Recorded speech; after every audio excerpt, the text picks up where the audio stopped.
lang sa panahon ng latest news. Deron sa tuloy niyang Pag-asa Mactan, pinagi ni Sir Joseph Merlas. Sir Joseph, mayong adlaw nga Biyernes. May buntag, Sir Ariel, ug sa ato ang mga sukintig paminaw. Mo ni ato ang latest with update para sa musunod nga 24 oras. Padayon tang nag-monitor aning bagyong si Krising nga alas 2 sa buntag. Mas nikusog pa og nanani sa tropical storm category. Og as of alas 4 karong sa buntag, ang sentro sa maong si bagyong si Krising naa sa may 335 kilometers silangan nga bahin sa Itiague, Isabela. Nani dalang hangin o duol sa yang sentro nga moabot og 65 kilometers per hour ug naay gastenes o pakusukusos hangin nga moabot usab og 80 kilometers per hour. Padayon ni naglihok pa amyan ang kasadpan sa gipaspason nga 20 kilometers per hour.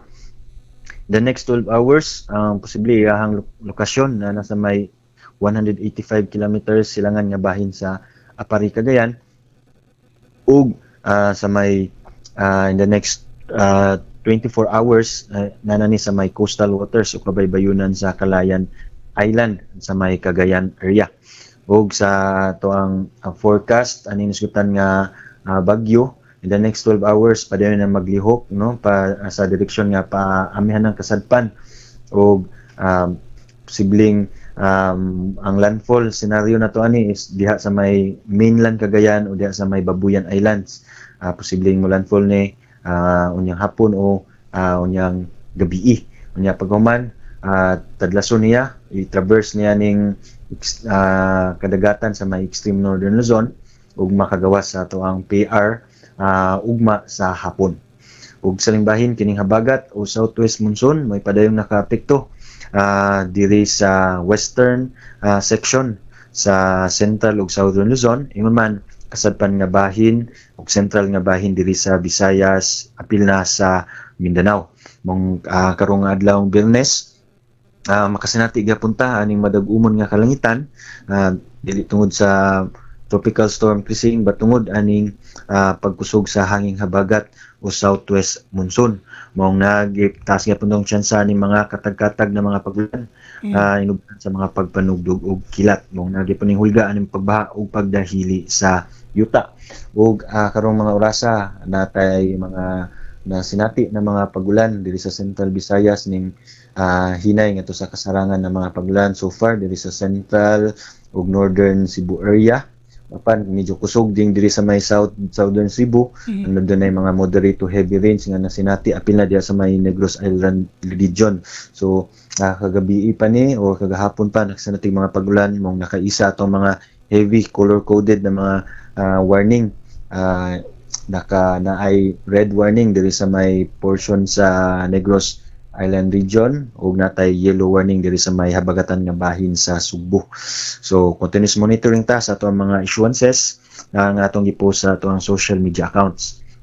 Sa kahimtang sa atong hangin ug kadagatan, ang tibuok Visayas adunay kasarangan ngadto na sa kusog nga hangin gikan sa habagatang kasadpan ug ato ang kadagatan adunay kasarangan nga nasa baluron ang kahimtang. Wala tay gil warning apan tungod kay tag-as na to ang expected na wave height no around 1.5 to 3.4 metros na wave height. Delikado ni sa atong mga kigsunang mananagat labi na nag-iya gagmay sakyanang pandagat o kaning mga motor bangkas. Sa Cebu ato ang dagat mo hunas ni sa alas GCT kung buntag nga nagimabon nga 0.4 meters kumutaob sa alas 4:02 unyang hapon nga nagilawmon na 1.1 meter. Ang temperatura 24 to 30 degrees Celsius ug atong haring adlaw ni subang kaganin alas 5:31 sa buntag ug mo salupni sa alas 6:10 sa hapon. Ug atong latest diri sa buhatan sa Pag-asa Mactan, Visayas del Oeste, si Joseph Merlas. Maayong buntag ug amping ta kanunay. Sir Joseph? Yes sir. Ang kining mo landfall siya ugma sa gabi o karong gabi? Ang iyang expected na landfall na to Sir Ariel is unyang hapon o unyang gabi. So ato sa asa tong area sir? Sa mainland Cagayan Cagayan. or diha sa may Babuyan Islands ani mga isla diha sa extreme northern Luzon. Ang kininong pagsuspenso sa classes diskusyon na ni sa mga cities. Yes sir. Yes sir, sakto sir. So Okay. discussion na Ang Lapu-Lapu kadong adlaw nagpaibaw na si Mayor Cindy Chan nga way klase ang elementary. yes sir. So bay-bay sad no na dunggan nato sa atong news nga natin mga suspension of classes dili lang sa Central Visayas labi na sa kasadpan nga bahin no sa atong nasod sa Western Visayas area apil na aning Palawan, Occidental Mindoro, Western Luzon area. So natay bay-bay ang mga lugar nga nag-suspend sa atong klase tungod aning mga kasinati gyapon tag mga pagulan-ulan karon dala sa habagat. So So na expected na to, ma'am. Go kusog on, din sir. siyang hangin no sir. Yes, dili lang itong bahintayan kining mga pagulan, but karong adlaw, pil na og mga adlaw, labi na karong adlaw, Sir Ariel, nga labing kusog ning hanging habagat, ang hangin dala sa habagat. So expected ta aning natay mga occasionally gustines, no? Mga pagkusog sa atong hangin, pag huros sa hangin, ngun man kining pagkusog usad sa pagbalod sa ato ang kadagatan mo nang mention na no na kaganina na habog taas ato ang mga pagbalod posibleng maabot og 3.4 metros. Bisan pa wala tay gill warning mo nang delikado ni sa atong mga kisyon mananagat. Labi na kanang naay mga bangka or mga motor bangkas. So ato ang giawhag na dili sa mulawig labi na ingaron karong adlaw. Apil na og mga adlaw na medyo nagapoy occasionally paggas no pagkusog sa atong hangin. So mo improve ato ang weather condition, mo hayag ato ang tempo sa panahon sa adlawng Domingo ug mohinay usab ang adala na hangin aning habagat. So expected sa adlawng Domingo ta maksanati og improved weather condition. So wala tayo gi-advisory sir nga dunay gill warning. Diri sa Visayas area sir is wala tay gill warning nga nakaisa. Okay. So ang gill warning karon is more on diri sa Luzon area pa ang nakaisa sir. Pero kuyaw ni sa So, kining sa kinang pangdagat kining sama ning mga pambot nga mag-island Yes, sir. hopping.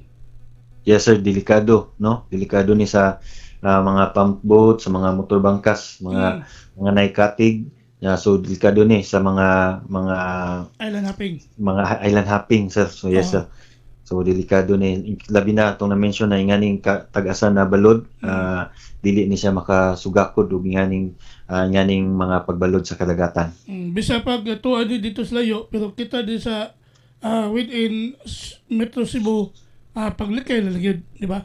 Yes sir. So sakto sir, labi na karong adlaw o apil na og mga adlaw mas mayo na mulikay ta kay peak atong hangin karong adlawng Biyernes dala sa habagat. So mo ning pinakakusog nga kita na to basic sa atong forecast na karong adlaw labi natay makusog na hangin ay even up to 40 to 60 kilometers per hour nga hangin bisan pa og layo rata sa sentro sa mga bagyo.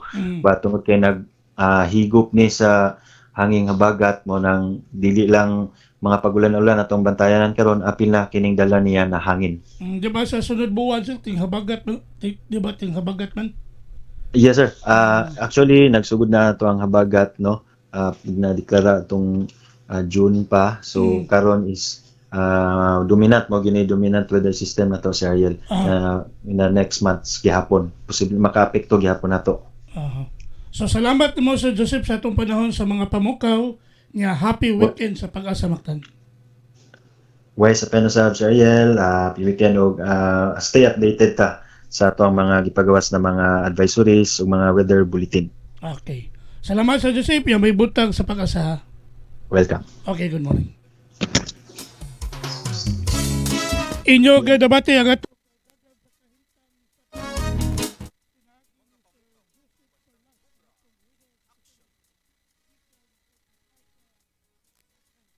na mga higala, mga kinahan na programa.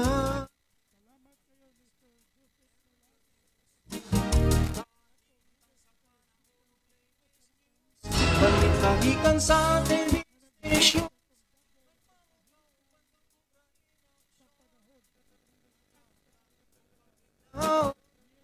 Yung sa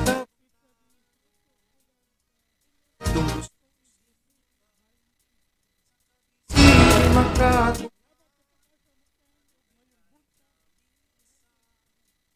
mo tambong o magamputa